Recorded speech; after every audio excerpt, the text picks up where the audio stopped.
get up. And on the way up, we're going to bite a kneecap off, all right? And we're going to stand up, and then it's going to take 2 more shots to knock us down, all right? And on the way up, we're going to take your other kneecap, and we're going to get up, and then it's going to take 3 shots to get us down.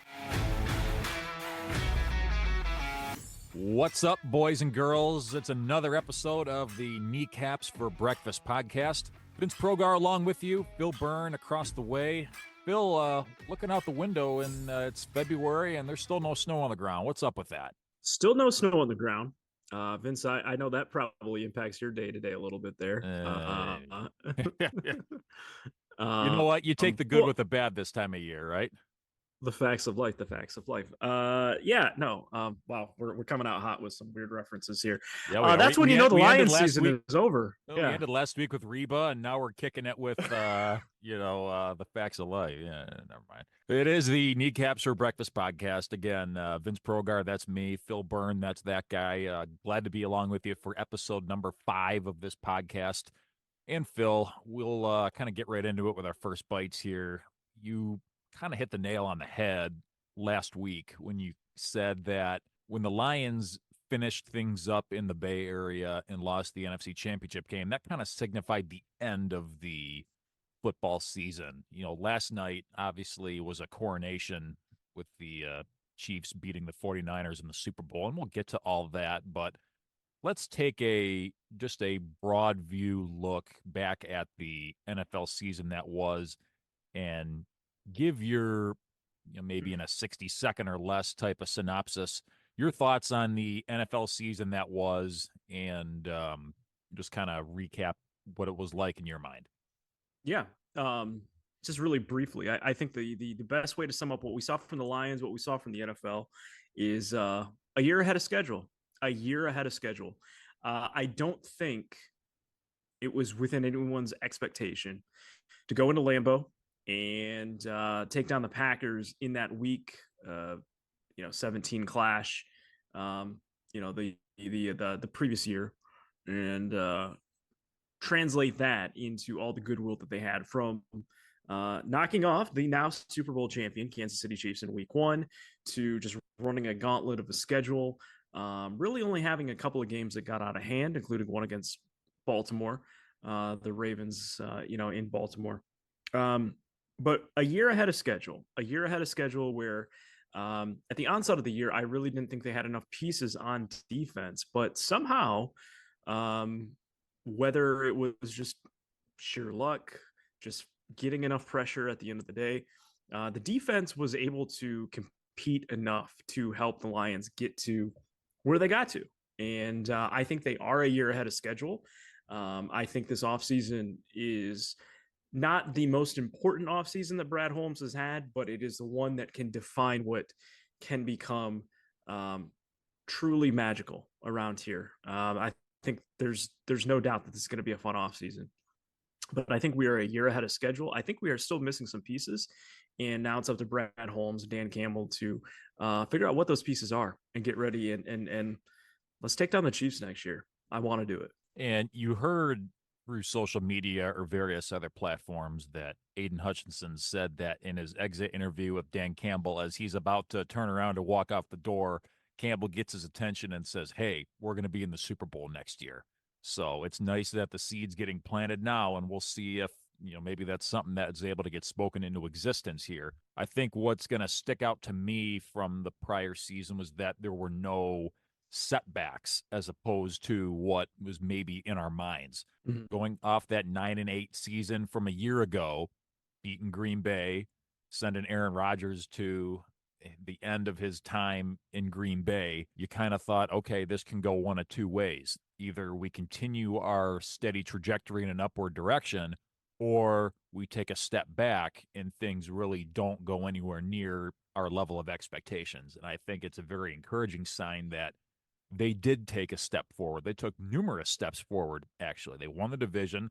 They won not one but 2 playoff games, and they were competitive for about 2.5 quarters in the NFC Championship game. And like you pointed out, Phil, it's not like we're talking about a fully stocked roster right here. There's still at least 3 guys away on the defensive side of the ball even the offense you couldn't say is necessarily a finished product. I'm sure you can find ways to fortify that offense in one or two different elements.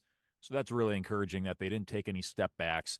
They proved that they were able to move forward at an upward trajectory.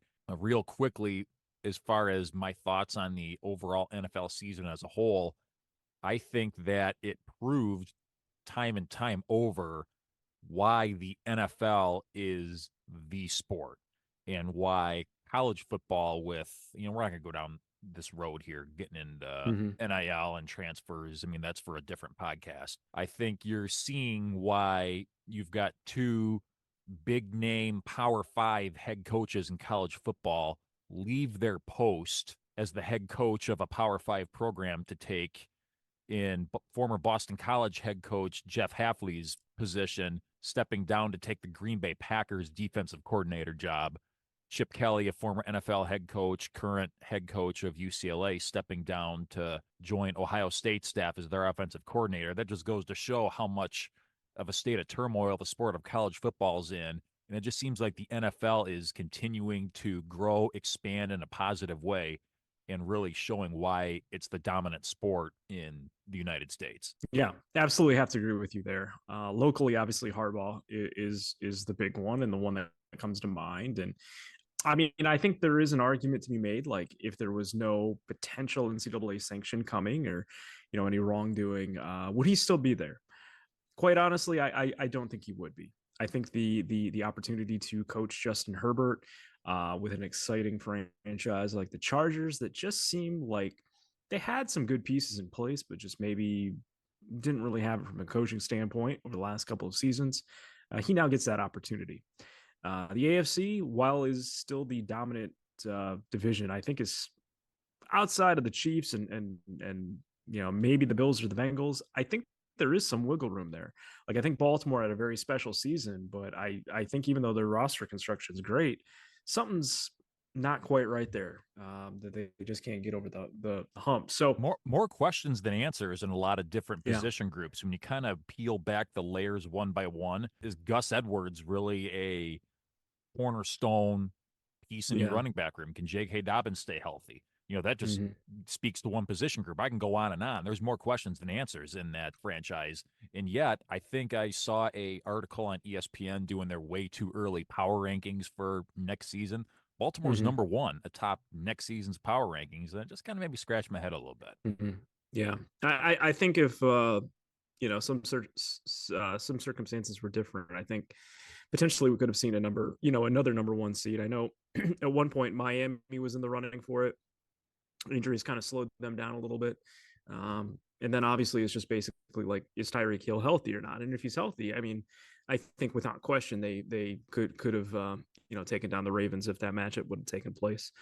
But anyways, going back to the original point of thought there, yes, the NFL is the premium live event. It is the premium television watching experience. Just look at our state, right? You've got Michigan, you've got Michigan State fans. The Lions collectively, what we went through this season, it brought everyone together. And I think if you are a Michigan fan and a Lions fan, January is a month that you're going to remember for a very, very long time. Now, that being said, let's call a spade, the playoff kind of expanding to where it's at. And then you all add in all those other elements. Obviously, they're trying to get to more of an NFL kind of approach, with the way that they're doing things. The NFL is king for a reason, and I think we're going to continue to see continued interest here locally with the Lions, and just continue to be the talk of the town throughout the every day of the year. So the season is officially over with the conclusion of the Super Bowl, Chiefs over the 49ers, and we'll get to more of that later on in the show here. Obviously, as you wind the season down officially, you start to have exit interviews, you start to have closing press conferences for the season, and Lions general manager Brad Holmes met with the media earlier this past week and kind of gave his overall synopsis on the season that was, and a very positive tenor from that press conference in the sense that he loves where the organization is at. He thinks that they're definitely building something that is in the vein of sustained success. That's a word that he tossed around there quite a bit. Believes that the plan is working. And he also made a point to indicate that there's going to be a lot of moves that they make moving forward. There may be some moves they do not make moving forward. And that's all part of this master plan that has been going for the better part of the last 37 months. And it was very much the theme of this press conference, reaffirmed that we have our plan. We've been executing our plan from the very beginning. Our plan is working, and everything we do moving forward will follow suit on this plan. He also kept his receipts from the prior year, and he called out a few media members by name. Phil, what did you think of that press conference? I'll kind of get your initial thoughts before I start to go off on more of a tangent there. So I don't think I've ever seen anything quite like that. I've been to a number of press conferences in my day. I've been to SEC Media Days, which is kind of its own thing because it's just a gauntlet of press conferences. I've never been to anything where essentially you had the person who is speaking to the room show a press clipping or a prediction of where the team was supposed to finish and where they did finish, and kind of put the the hometown reporters on the spot for saying, well, hey, listen, like, this is why we don't rush to judgment. This is why things take time. It's a process for a reason. I think Brad Holmes and Dan Campbell have such a goodwill at this point that I don't think it was mean spirited. I don't think it had ill intentions. I think it was just more or less to say, like, what we're doing is working, and it's going to continue to work if we stick to our plan. And here's why it's going to work. And this sort of armchair quarterbacking and having to get immediate draft grades up. And oh my God, the Lions reached and drafted Jahmyr Gibbs, a running back. How could they do that? Listen, hey, come mid-March, right? Like NCAA tournament and mock drafts. That's what it's all about. Right around St. Patrick's Day. Like that's kind of the only thing, baseball is getting going, but that's something to kind of keep an eye on, right? And I think he was in the right. Like, I mean, I guess maybe I'm just so floored because we've never really had a general manager that within 3 years that had this sort of immediate impact and success. And it was through, like, his draft record is quite honestly off the charts at this point, where I think there's only a handful that hey, this person didn't really have a big impact, or this person hasn't really done much. Maybe they're still hurt. That it has been something kind of interesting. I think, the only other GM that I can kind of think of would have been like if Joe Dumars is like right around when the Pistons would have got good, but I don't think that was necessarily his demeanor, right? I don't, I just don't think Joe D was, going to be going for stuff like that. But I welcome it. Like, I think it is a good analysis of why putting up a draft grade 24 hours after the draft, or even same night, is kind of a stupid exercise. It's absolutely a stupid exercise. Anything to get the clickbait or whoever's going to win March and April. Yeah, and that's the social media age that we live with. I'm going to take a different route here. So I was fully on board with it, talking about what he thought as far as last season went, how everything was a success. He loves the progression and development of the guys that he has, this and that and the other stuff. Where he lost me was the whole moves we make and moves we don't make is all part of the plan. And what I thought, at least my initial reaction, and I really haven't moved too far off of that at this point, is that he left the door open to not make any bold moves through free agency. And obviously it's not been any secret that the formula has been to build this thing through the draft. And I think that's great if you're starting from the very bottom and trying to get into a seat at the big boys table. They've already gotten to that point.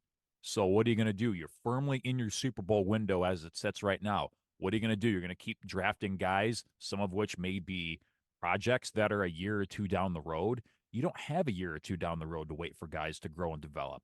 You need to go out there in free agency and be able to get guys in here that can help you today.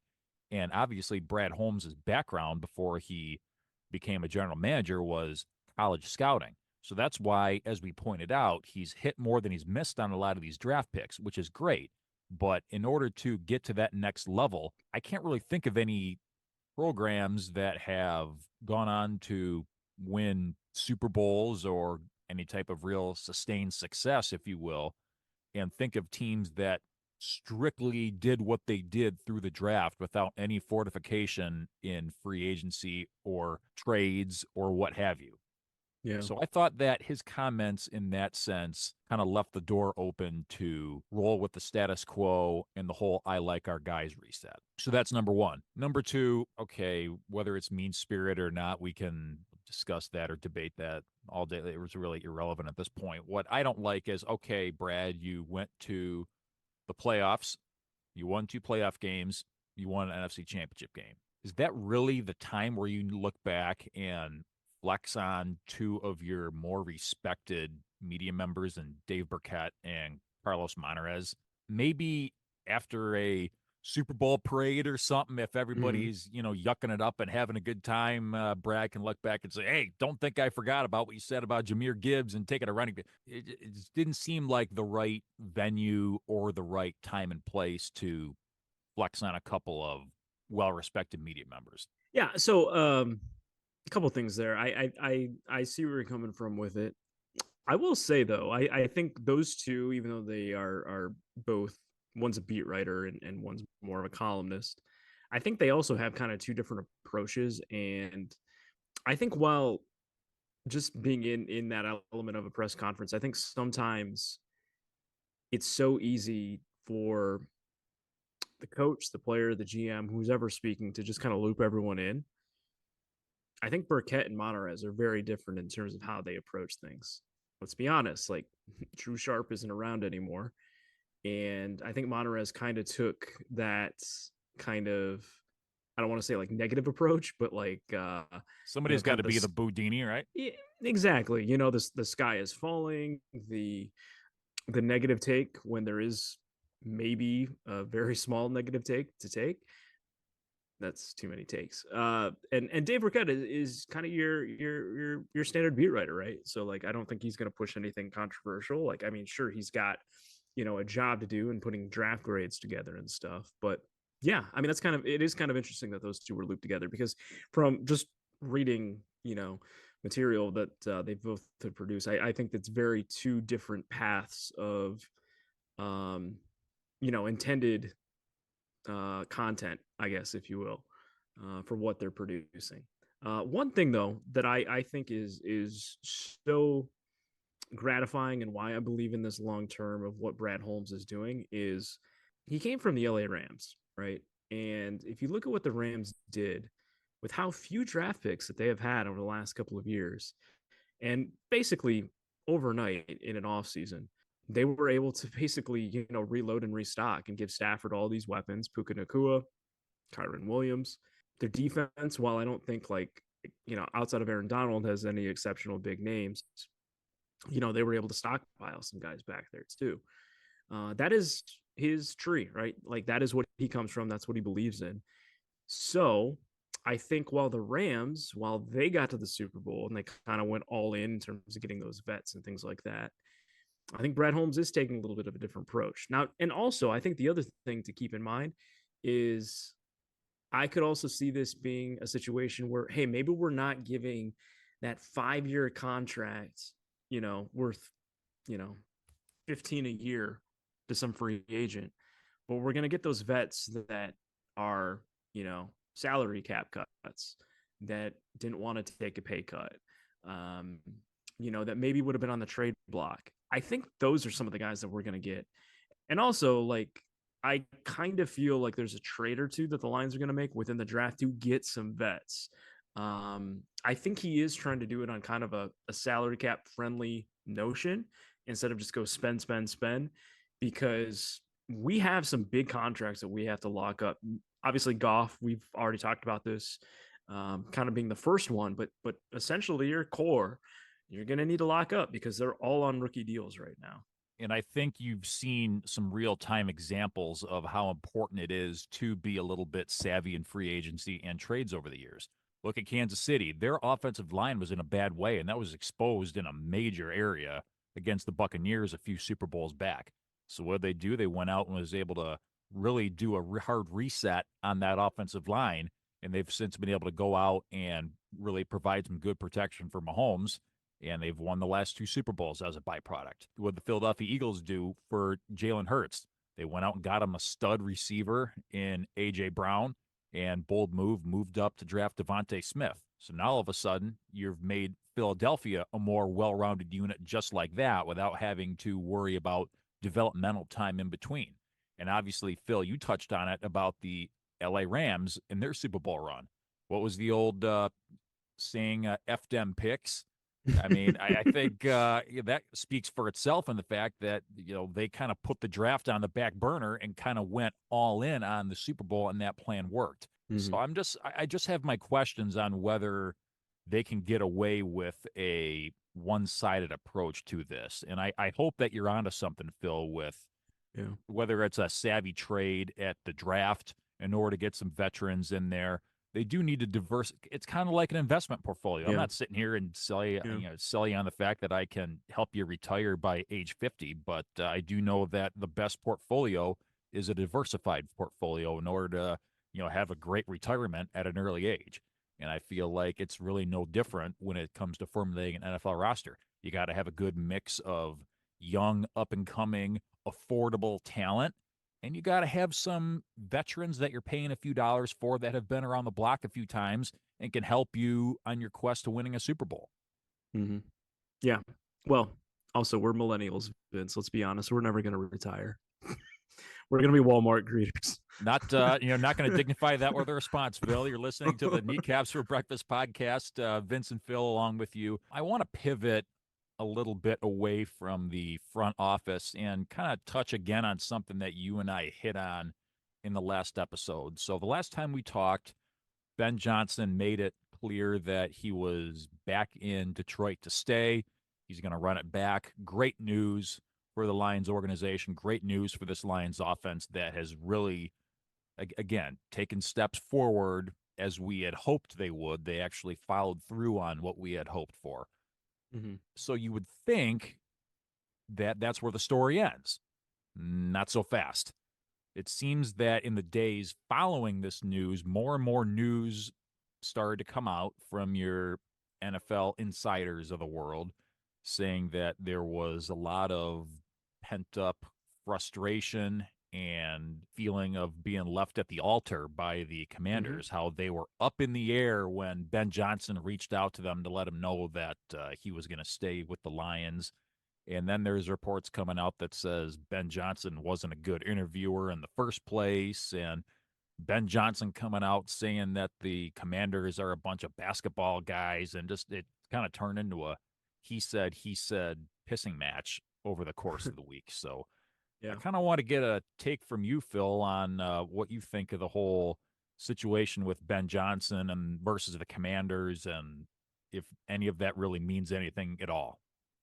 Well, I think at the core of this whole story is how do the national NFL beat writers get their stories? How do they get it through sources? And, they all have specific contacts. And I think sometimes when these stories break, they're hearing from one side, but not the other side of the story, or they're more familiar with one side's representation than the other. Maybe they know the agent of one side and not the other. I think the interesting thing with the Commanders and with their new owner, Josh Harris, is that they have such goodwill coming in, taking over the team that they did from the owner that they took it over from. And by all accounts, with the 76ers in the NBA, they've done a really good job of kind of getting out there and making it known. And 100%. I mean, listen, they could have had Quinn way back when, and they didn't. And it was really telling when clearly they were waiting for the Lions season to be done to officially name Ben Johnson, and it didn't happen. I really, when I first saw the tweet, I think it was Adam Schefter, it really kind of seemed like, I don't want to use the term character assassination on Ben Johnson, but it was extremely one-sided. It seemed unfair. It seemed like it was a tweet or a story that was provided to say, hey, if you want to continue to have stories coming from here, here's how this is going to go. This is not the mafia. This is not the mob. This is not anything like that. But a lot of times, these reporters' livelihoods with where they get stories and being the first is because they've reported stories a certain way and how it gets reported. I 100% think that's kind of what happened here. I just don't think in the chain of events that it played out that I mean I thought it was a done deal. I'm sure you thought it was a done deal too, Vince. Like I just sometimes things don't work out, obviously, but it just and then I think quite honestly, like calling the Commanders owners a bunch of basketball guys and stuff like that, like okay, you know I wouldn't think that they're the worst ownership group, in the NFL. And I mean, clearly he wasn't going to be interested in the Panthers, but that's a whole different kind of mess down there. From all intents and purposes, though, it seems like it's a good ownership group in Washington. And it seemed like it was, putting a glove on a hand and it all of a sudden just it didn't work out. And now you got two sides that are clearly upset at each other. It kind of gives off the vibe that these NFL insiders, so I'm going to pick on Schefter here because he was kind of the one at the forefront of all this. It kind of does prove the point that a lot of these guys do carry the water for these NFL franchises. Stepping in front of a oncoming bus barreling down at 80 miles an hour to, as you said, almost put a hit on this guy's character here and implying that it's going to be a toss-up whether this guy's reputation is going to be intact to ever be able to get an NFL coaching job in the future. And I think, to me, you have to ask yourself, well, okay, if the Commanders were that willing to take their marbles and go home because Ben Johnson happened to call them when they were up in the air heading to Detroit, if my memory serves me right, wasn't Aaron Glenn one of the finalists for that job as well? So, okay, we're not going to interview Ben Johnson, but we haven't told Aaron Glenn that he's no longer a candidate. While we're up in the air, we might as well fly into Detroit and meet with him. I hate to go down the whole, Rooney Rule and all the implications that go with that, but okay, so you're mad that candidate A, white man, doesn't want your job anymore. You still have candidate B up in the air, minority candidate. Oh, we're not interested. Wasted trip. It seems a little too Commanders-ish, if you will, with all the BS that's gone on with that organization over the years. It still seems like there's a little bit of Dan Snyder and cronies stench with that organization on the way that this whole situation's been handled. Well, I mean, let's just call it like it is, too. I mean, you're going to go allegedly, reportedly with an offensive coordinator candidate, a young offensive coordinator candidate, Ben Johnson. Then you just flip the script because you got upset on something. Go back to a candidate that you could have hired 3 weeks ago.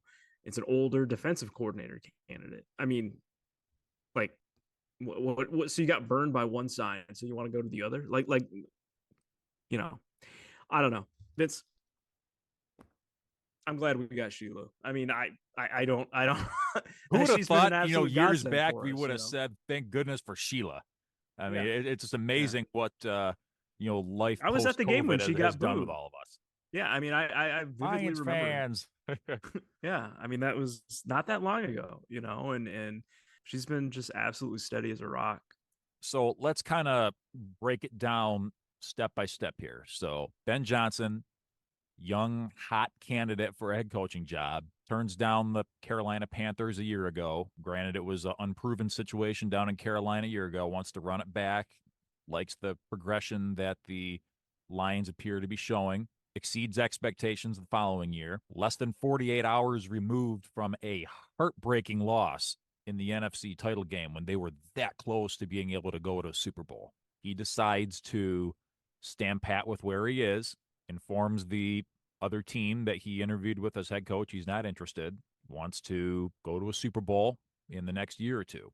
I think he realizes he has a better chance of getting there with the Lions than he does with the Commanders, or Team B for that matter. Mm-hmm. So you've got that going. And there's talk about, okay, that might tarnish his reputation. Well, excuse me, what about Josh McDaniels? Let's not forget he flamed out in less than 2 full seasons as Denver Broncos head coach, goes back to be the OC with the Patriots, basically does the exact same thing with the Indianapolis Colts. I think they even came to terms and had a press conference, an introductory press conference scheduled for the next day.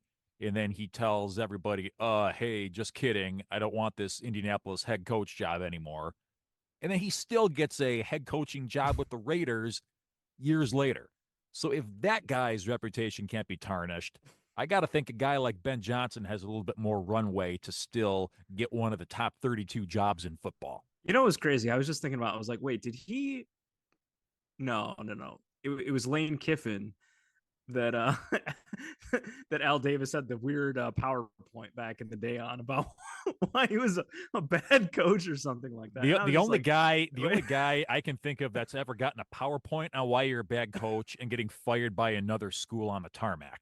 On the tarmac, yeah. Hey, you know what though? Like, he's living his best life at Ole Miss. I mean, they're a pretty competitive team year in and year out. So Takes me back to our college days. There's a lot to like about the Knoxville area. The vol walk, running through the tee. It's going to be great. It's going to be great. That aged well.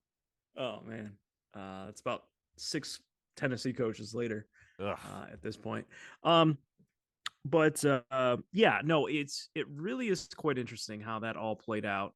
Hey, listen, at the end of the day, you made the McDaniels comparison.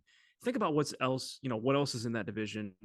Giants are still kind of a weird, muddled mess.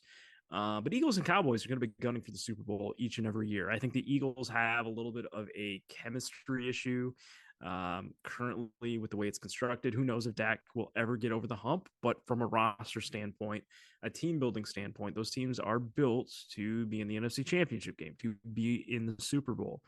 And realistically, like, Washington has been pretty bad for a long time, that I think long term, it is a long build. But how much, leverage, how much pull, how much of a leash are you going to get as a younger coach if things go sideways? If within your first 2 seasons, you have back-to-back 2-win seasons, right? Like, if you're 4 and whatever after 2 seasons, are the fans not going to be calling for your head? And then all of a sudden it's just, hey, I was a good candidate. There's always going to be some interesting jobs that open up every coaching cycle. I'm glad we have Ben Johnson back, and hey, it's full steam ahead.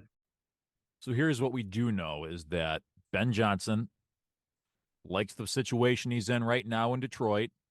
This will be his 3rd year with the Campbell regime as the full-time play caller coming up here. Likes the guys that he has. Likes the fact that they're probably going to be in the conversation for one of the top seeds in the NFC next year. And it was a little bit more appealing to him than what could possibly be behind curtain number 2. So for a guy at 37 years old, I can't fault him for making the choice that he made. And as I said on last week's episode, if he's anywhere half as good of a offensive mind as I think he is, I think he'll have plenty of teams lining up for his services in the future. And I think this is all going to be water under the bridge and far out of anybody's mind when the time comes to go down that road. You're listening to the Kneecaps for Breakfast podcast. Vince Progar kicking it with Phil Byrne. Glad you could be with us for this latest episode. Once again, I know we sound like a broken record week over week, but I just want to take a moment to thank all of the listeners out there for all of your support, your kind words, continuing to subscribe and listen to us as we really get this kicked into high gear here. Much, much appreciated. The support, definitely does not go unnoticed by the two of us. So in case you've been living out from under a rock these last few days here, the Kansas City Chiefs knocked off the San Francisco 49ers in overtime in the Super Bowl 25-22. And if you're looking for what was your favorite Super Bowl commercial, or how did you feel when Usher took his shirt off at halftime, this isn't the podcast for that. There's plenty of content out there that covers that in great depth, but we're going to take a little bit more of a in the game approach to this here, and we won't beat a dead horse.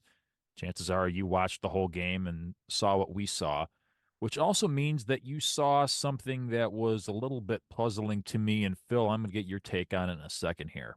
The 49ers and the Chiefs got to experience the brand new overtime rules that were written after the Josh Allen versus Mahomes playoff game for a couple years ago, where the Chiefs drove it 75 yards down the field on the first possession of overtime, scored the touchdown. Under overtime rules, that means whoever gets the ball first and scores a touchdown is the only scenario where the other team is not guaranteed a opportunity to possess the ball themselves. So they could not stop Kansas City's offense. Kansas City scores a touchdown. Season ends for Buffalo. That's it. That caused the NFL competition committee to kind of get together, reevaluate how their overtime rules look in the playoffs. And this is the product of what came from those discussions. So both teams in overtime get the opportunity now to possess the ball, and there's really no other caveats to that. It basically starts a new game from scratch. The time really isn't a factor, and I felt like the CBS broadcast kind of missed an opportunity to inform the viewers on that front that the clock was really irrelevant. The only thing that really matters is that both teams get their opportunity to possess the ball in full. And whether you score a touchdown or whether you're forced to settle for a field goal, the other team still gets the ball. Pretty plain and simple. So at the coin toss to start overtime, you do a regular coin toss. San Francisco's the visiting team. They call tails. It was tails. They win the toss. So as this is all unformulating in real time here, we had a small group of people at the ProGar living room, and I said, don't you want to maybe think about going on defense here, kind of like in the college game, so you know what you have to do? If you know, do I need to start coming up with fourth down plays here, or do I take the ball and do what I do, and then the other team knows what they have to do? And I didn't necessarily think there was a right or wrong answer in the moment. I thought maybe you at least entertain the possibility of going on defense and just letting the other team do what they do first. After the fact, it came out that about a half of the 49ers had no idea what these new rules even were. It was a foregone conclusion. The whole, Matt Hasselbeck against the Packers from years ago. We want the ball and we're going to score. And there was never any discussion about that. Narrator says, but they didn't. Yeah, cue up Morgan Freeman. Sadly, in that situation, the 49ers had no idea what lay ahead for them. Phil, have you ever heard of such a thing where the other team just has no idea what the rules are, and therefore you could argue totally botched the overtime? Vince, I'm so puzzled on all of this. I think Kyle Shanahan is as gifted of a play caller as there is in the NFL. Would you almost argue that he's not enough of an in-game head coach? He's just a really solid offensive mind and an offensive coordinator for the ages. And I don't know if it's the lineage of following up a Hall of Fame coach in your dad, that he just has this gigantic, don't screw this up, well, then he screws it up. But for the life of me, I don't understand where this is by the third Super Bowl that he's been a coordinator or a head coach of. He was the offensive coordinator for the Falcons in the 28-3 fiasco of 2017. And then 3 years later, he was the head coach of the 49ers when they choked away the fourth quarter lead to the Chiefs. And then yesterday, blowing a 10-point lead and not knowing how to properly execute the overtime period. Mm-hmm. And second half, right? Listen, I just gave him props for being a play caller. They went away from the run game. I think if there was something that was really working for San Francisco, I mean, McCaffrey finished with over 150 yards. So I don't know if he got tired in the game, kind of what the situation was. I know there was a couple of injuries that they had along their offensive line, but I think they went away from it. They got away from what they were doing. They gave up the lead, and then all of a sudden they just totally shot themselves in the foot with this.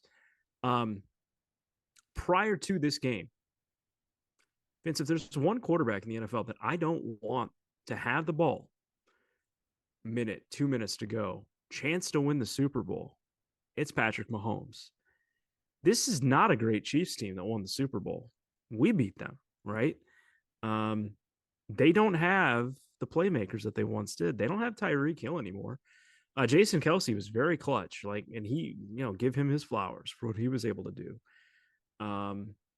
This is Mahomes ascending I to think greatness. all it took for Travis Kelsey to go out there and give the performance that he did was knowing that his woman was up there in the skybox and she made it safely from Japan across the Pacific Ocean, and that put all of his minds at ease. Yeah, and yeah, I mean that's its own kind of subtopic, but they absolutely should have went for the win. Dan Campbell would have went for the win. You don't, I don't know. You don't tug on Superman's cape, right? Isn't that the expression for, the one, I can't even, it's the oldies song.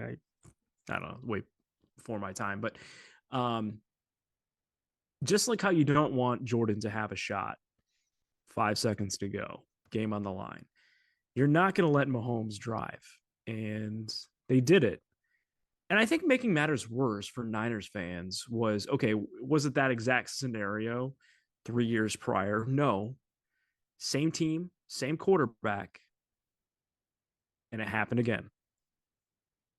And Vince, in a strange way, I don't think San Francisco under Kyle Shanahan gets back into this situation. I think they're done. I think McCaffrey is getting to an age where his value is going to, devalue a little bit here. They still have a lot of good pieces, but I think this was their shot and they blew it. And, whether it's us or whether it's the Packers or the Cowboys or some other team, I think this is something that is going to linger with this franchise, that they continue to not be able to get this done. Hey, listen, are we talking a different story if it's a 3 and out? Sure. But that's not what happened.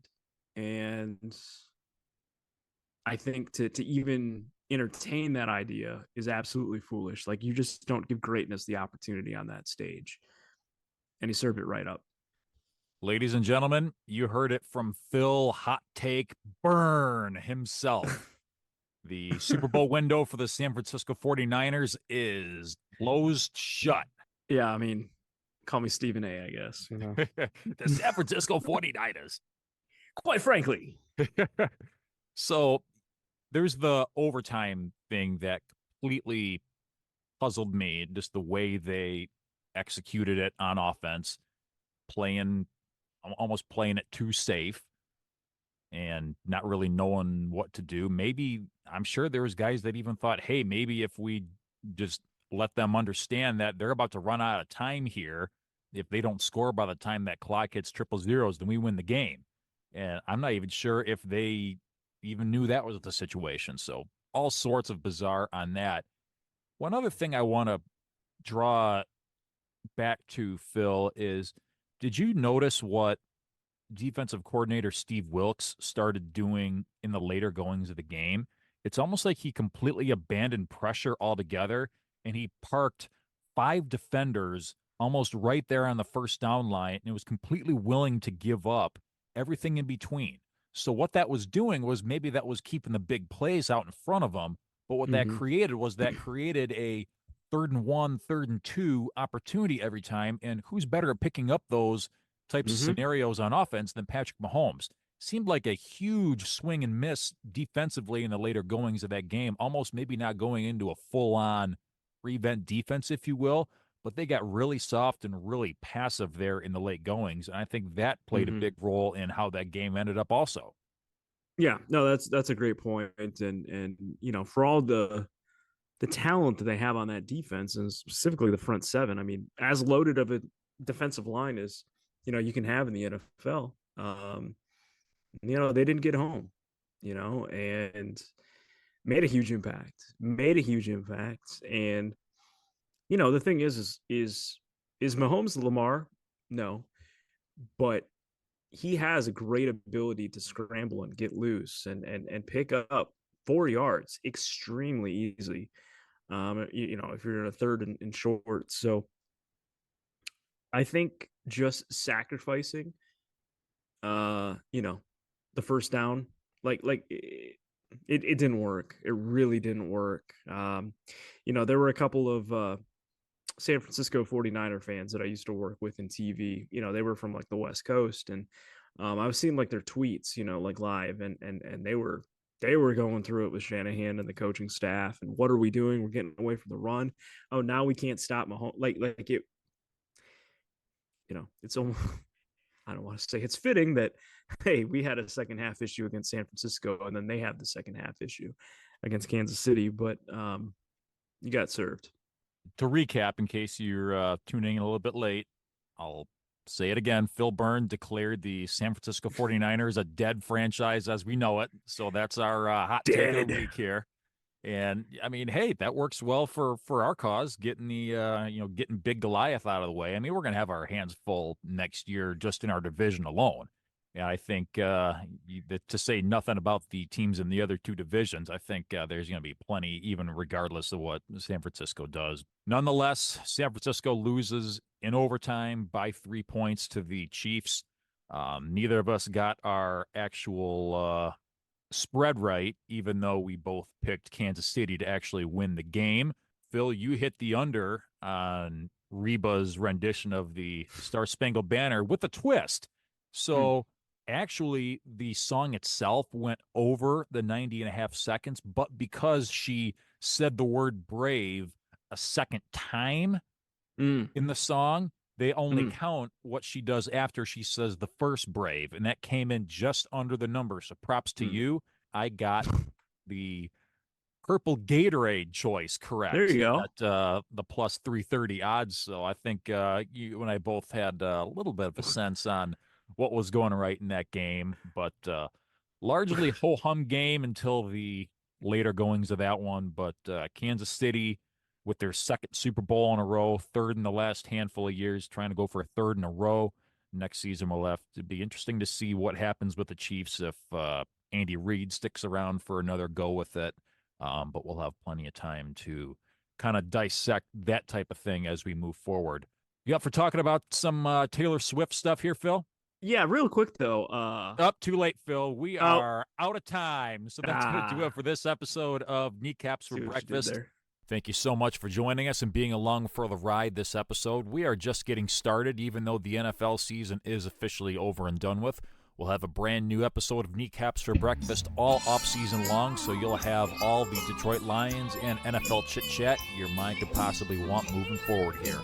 Keep in mind, we are less than 175 days away from NFL training camp, so keep that in the back of your noggin. For my buddy Phil Byrne, Vince Progar saying good morning. Go Lions, forward down the field, over and out.